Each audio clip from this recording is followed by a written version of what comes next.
Bonjour à tous, je m'appelle Théo Marchand, je suis assistant de recherche clinique au sein de la startup Okidia et doctorant en bioélectronique. Donc, Alexandre Hennequin, qui était censé être avec moi, ne peut pas être là parce qu'il est à Paris, il s'en excuse.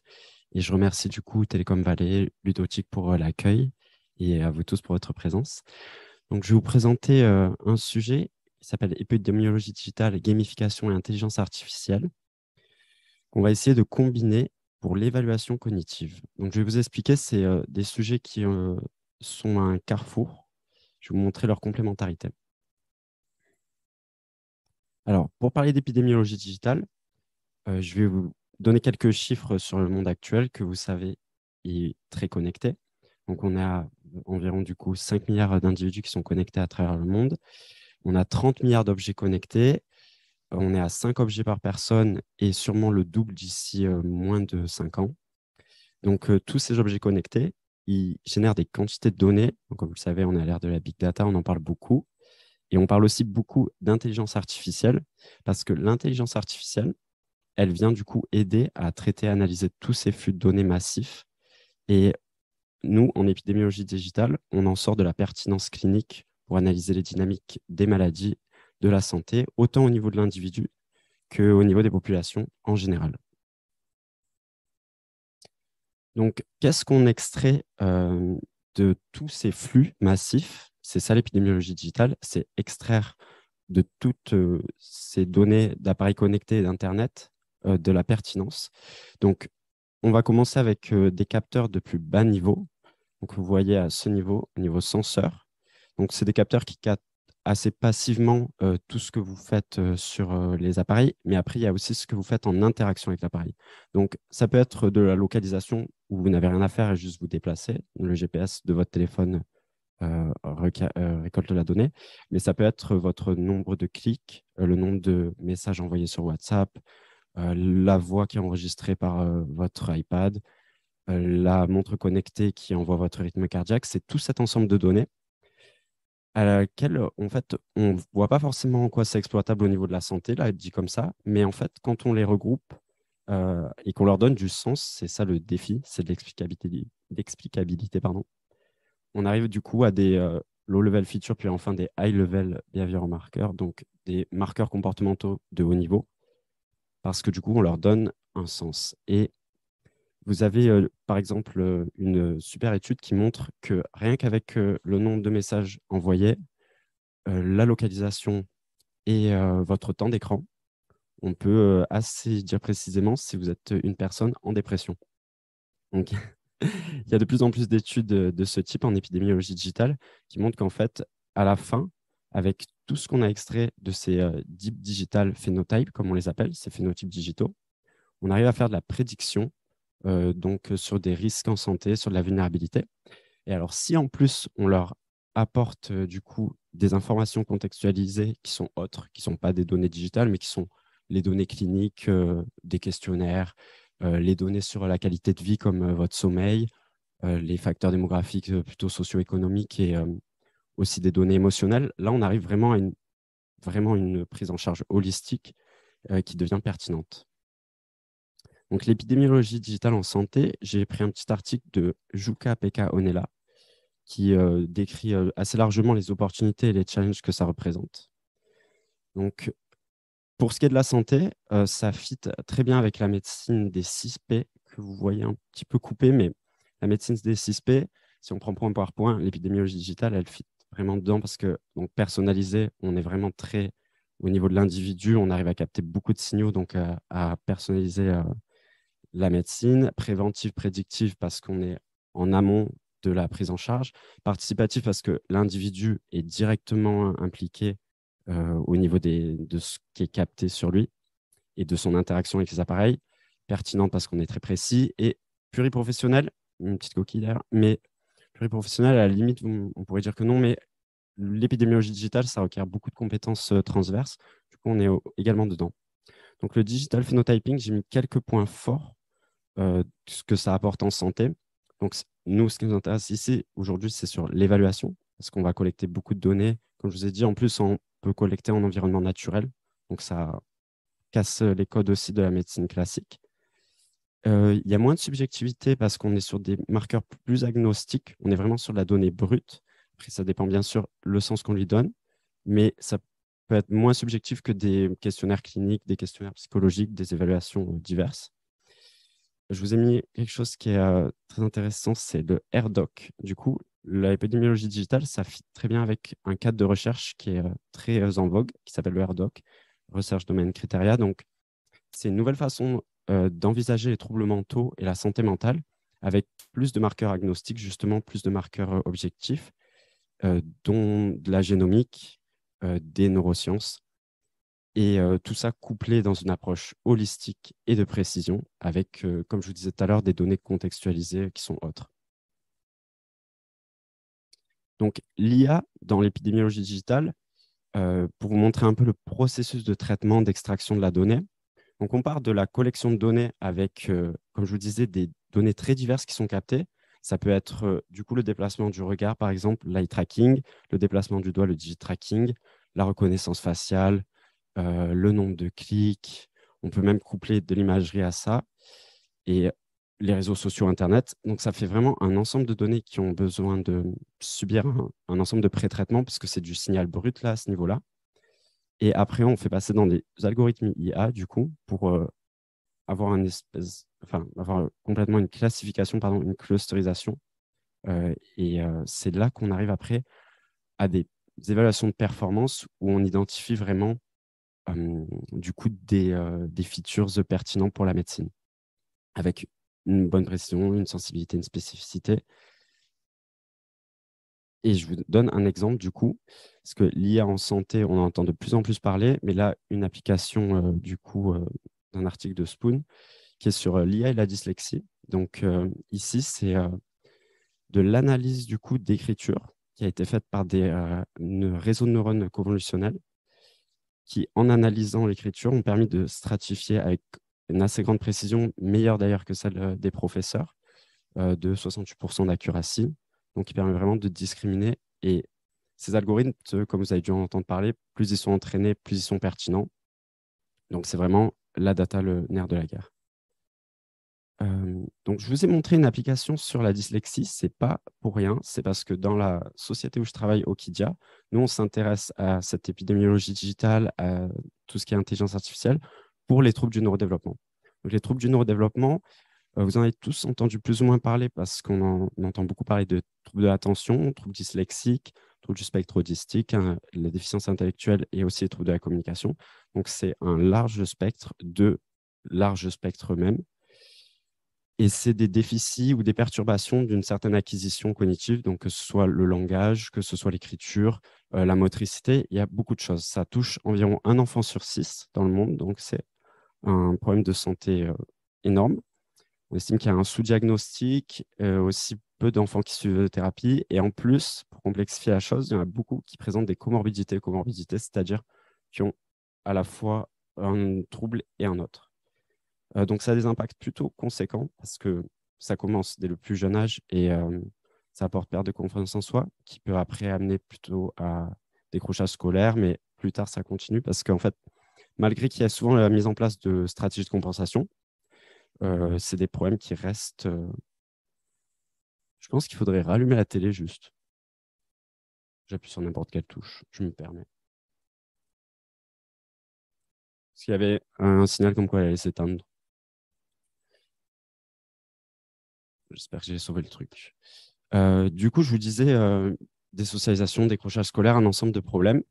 Et à long terme, parce que ça dure du coup toute la vie. Pour ce qui est de la prise en charge, on a des soucis parce qu'on a des déserts médicaux, de l'errance thérapeutique et des outils d'évaluation qui sont contestables. Alors, l'errance thérapeutique, c'est le fait qu'en fait, pendant longtemps, entre le moment où l'enfant commence à présenter un trouble et le moment où il est pris en charge, enfin, où il est diagnostiqué puis pris en charge, il se passe du temps. Et pendant ce temps, c'est beaucoup de rendez-vous très chers parce que pas remboursés. C'est beaucoup de familles qui sont ballottées entre différents spécialistes. C'est notamment pour ça qu'on s'intéresse à une façon plus agnostique et plus rapide d'aider au diagnostic de ces enfants. Donc, l'aide au diagnostic, diagnostic d'enfants avec des troubles du neurodéveloppement. On le travaille comme ça chez Okidia avec une tablette, du coup, sur laquelle il y a des jeux vidéo. Et ces jeux vidéo sont inspirés de tests neuropsychologiques qui servent à diagnostiquer les troubles du neurodéveloppement en cabinet normalement. Et pendant qu'il joue, en fait, l'enfant, on va capter un maximum de signaux, comme je vous disais tout à l'heure. C'est à peu près les mêmes que ceux que j'évoquais. C'est le digitracking, c'est l'eye tracking, la reconnaissance faciale, la voix. Moi, je suis sur une partie aussi assez spécifique. Je rajoute de l'électroencéphalographie avec les petits casques que vous voyez en haut. Et après, cette intégration multimodale qui est très intéressante parce que c'est avec le multimodal qu'on est le plus précis, qu'on arrive à faire le plus de choses. Il y a un article de Alex Cohen qui montre bien ça. Une fois qu'on a ces données, on les fait passer avec les algorithmes IA, avec d'autres données cliniques qu'on recueille par questionnaire et du digital phenotyping passif, c'est-à-dire des données où il n'y a pas spécialement d'interaction directe de l'enfant avec la tablette. Et c'est une comparaison qu'on aime bien donner dans la société, c'est le blood test. C'est qu'en fait, on fait un peu comme une analyse sanguine de l'état mental avec tout un profiling cognitif de certaines fonctions, que ce soit la mémoire, l'attention, euh, tout plein de fonctions cognitives diverses. Et c'est là que du coup, on fait intervenir les problématiques UX de la gamification. Donc, j'imagine que vous connaissez bien la gamification. J'ai remis la définition, mais c'est quand on utilise en fait les caractéristiques d'un jeu pour transformer une tâche somme toute banale pour quelque chose de plus attrayant, voire amusant. Donc, la gamification, il y a plusieurs éléments qui sont intéressants, notamment pour l'évaluation cognitive. Mais j'ai mis plusieurs sous-éléments. On ne les utilise pas tous, nous, au sein de la société, mais pour montrer la diversité, que ce soit l'utilisation d'avatars, de niveaux, de compétition en équipe, d'environnement 3D, les histoires, les contextes narratifs. Après, ce qui nous intéresse le plus, c'est aussi sur tout ce qui est récompense, progression, motivation, apprentissage et challenge. Alors, la gamification dans l'évaluation cognitive, ça a déjà été étudié. Il y a une review qui décrit bien ça, qui montre qu'en effet, ça augmente l'engagement des participants lors des évaluations cognitives et que du coup, on peut améliorer la motivation personnelle, le plaisir des participants et en même temps réduire l'anxiété. Parce que l'évaluation cognitive, ça se fait souvent en cabinet de neuropsychologue. Ça peut être très stressant au final pour l'enfant et ça peut du coup biaiser en fait l'évaluation. Parce que ce qui est intéressant avec ces marqueurs agnostiques en situation écologique, c'est qu'ils peuvent du coup nous donner un véritable état mental sans le facteur stress. Donc tout ça, ça permet aussi de réduire le taux d'abandon et ce que je vous disais, d'augmenter la validité écologique en comparaison avec les tests crayon-papier qui sont les tests habituellement faits. En plus, quand on travaille sur le jeu vidéo, on peut plus personnaliser aussi la chose pour cibler une catégorie d'âge ou un trouble ciblé comme le trouble de l'attention ou l'autisme.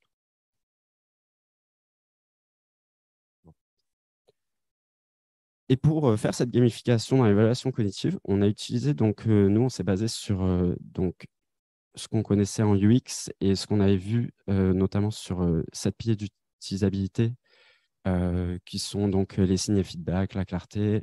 Form follow function, je pense que c'est dans le titre, mais en gros, c'est que les éléments, les items qu'on utilise dans le jeu soient correspondent en fait aux fonctions de l'imaginaire collectif, qu'on ne soit pas trop original dans notre façon de créer des nouveaux items. La cohérence, une charge de travail minimale, donc des interfaces pas trop chargées pour réduire la charge cognitive, notamment la charge physique. L'appréhension des erreurs et la flexibilité.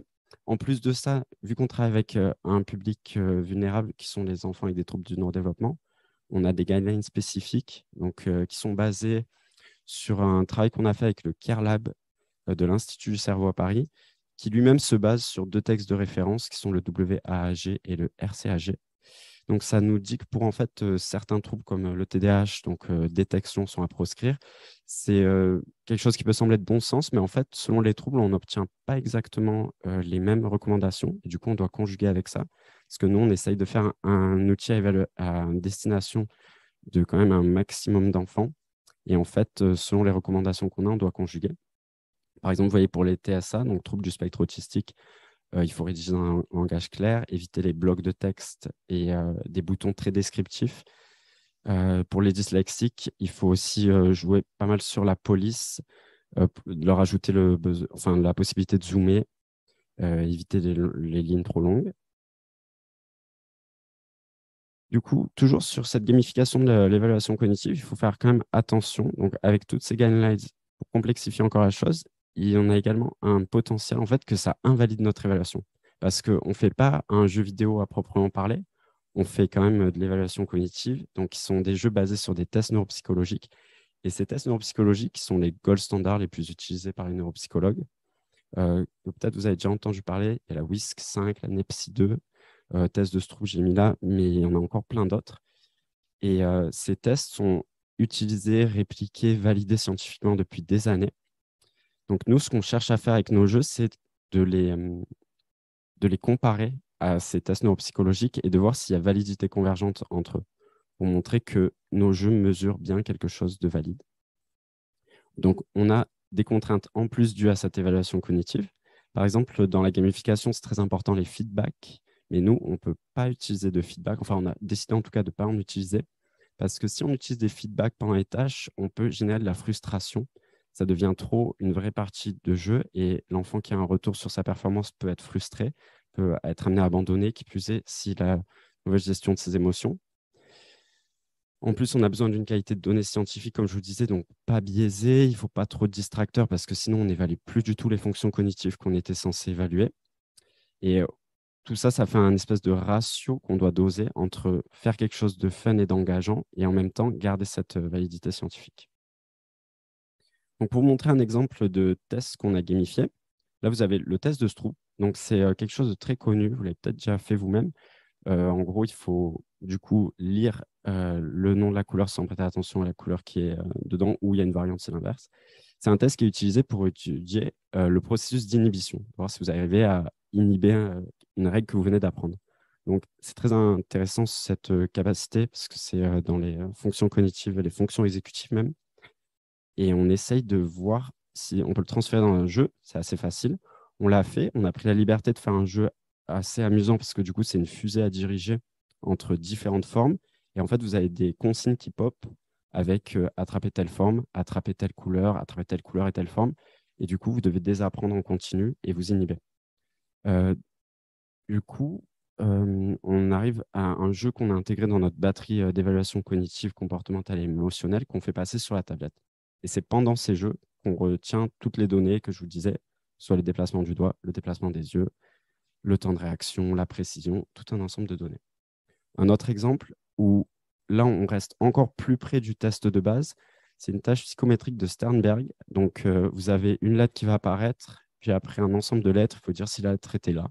C'est très simple. En général, les tests neuropsychologiques ou les tâches psychométriques sont très simples pour évaluer vraiment un processus en particulier.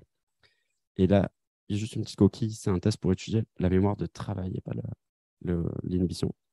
Du coup, pareil, on a fait une couche de gamification, mais cette fois, une couche de gamification vraiment très light, parce que si vous regardez, c'est exactement le même principe. On a fait en mémoire spatiale, donc on a des étoiles et des planètes. Il faut juste dire si l'item qu'on vous montre à la fin était présent ou pas. On a même la croix de fixation, qui est une chose très utilisée en psychométrie pour focus le regard sur le centre de l'écran. Ça, on l'a conservé. Donc, ici, c'est pour montrer en fait l'interaction entre ces trois champs d'études. On pourrait dire que c'est un peu linéaire dans un premier temps parce qu'en fait, on capte des mesures grâce à l'épidémiologie digitale qui sont ensuite traitées par l'intelligence artificielle grâce à l'engagement qu'on suscite via la gamification. Mais en fait, c'est une interaction constante. Pour essayer de garder de la rigueur scientifique, on est obligé de faire comme ça. Et c'est d'ailleurs plus intéressant parce que l'épidémiologie digitale ne fait pas que se nourrir et se servir de la gamification. En fait, avec la gamification, on va directement influer sur les features qu'on va récolter. Parce qu'en fait, dès le moment où on design le jeu, où on choisit les éléments du X et de gamification qu'on va mettre en place, c'est là en fait qu'on va jouer sur les features qu'on va retenir, sur l'explicabilité, j'ai du mal avec celui-là, qu'on met dans l'intelligence artificielle. Et du coup, les trois champs sont en interaction constante. Pour conclure, du coup, vous avez des nouveaux types de données numériques qui sont collectées tout le temps, en permanence par les objets connectés, que ce soit par des capteurs passifs ou par des interactions de vous avec la machine. Cette intelligence artificielle, elle permet d'inférer des comportements et des émotions et des processus cognitifs via toutes ces données captées dans une approche holistique de la santé mentale. Ces biomarqueurs digitaux qui sont plus agnostiques, qui peuvent être collectés notamment grâce à des dispositifs numériques gamifiés, et particulièrement pour des populations vulnérables comme les personnes âgées, comme les enfants avec des troubles du neurodéveloppement. Et tout ce travail nécessite une combinaison d'expertise scientifique, que ce soit dans les sciences cognitives, dans l'éducation, dans les sciences humaines, dans les mathématiques, le jeu vidéo, l'IA. Et ça offre une méthodologie plus complémentaire et plus agnostique pour étudier la santé mentale.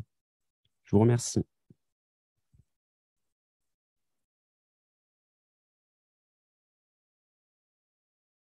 Si vous avez des questions. Oui.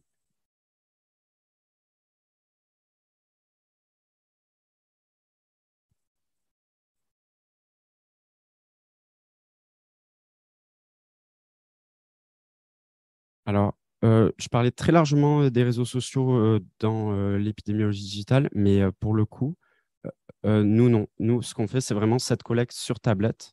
Donc, on parle des situations écologiques parce que c'est une situation de jeu qu'on peut faire à peu près partout dès qu'on a une salle calme, avec pas de contre-jour. C'est à peu près les seules contraintes qu'on a pour qu'on puisse enregistrer à la fois le déplacement de l'œil et à la fois la voix. Mais nous, c'est vraiment cette collecte de données. C'était pour montrer tout ce qu'il y a en épidémiologie digitale que je parlais réseaux sociaux.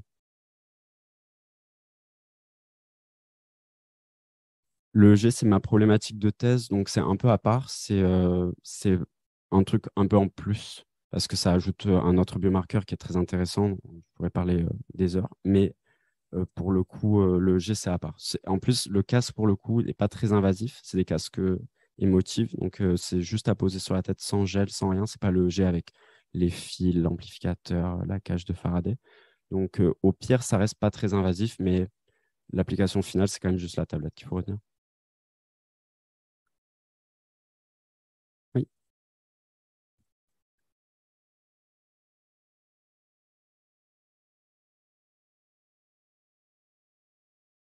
Alors, le terme, c'est aide au diagnostic, aide à la décision, parce que du coup, on n'a pas le pouvoir et ni la vocation de diagnostiquer, de poser un diagnostic. Ça reste un acte médical.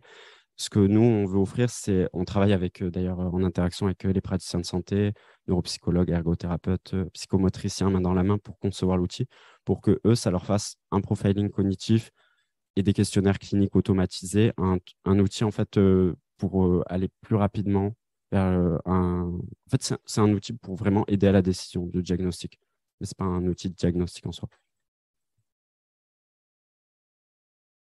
Oui.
Non, mais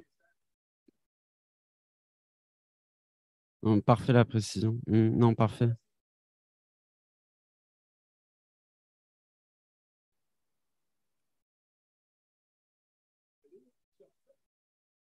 Mhm. C'est notamment ça, quand je parlais du cadre du RDoC, c'est notamment c'est vraiment c'est une redéfinition de la façon de considérer la santé mentale avec ce que tu disais du coup.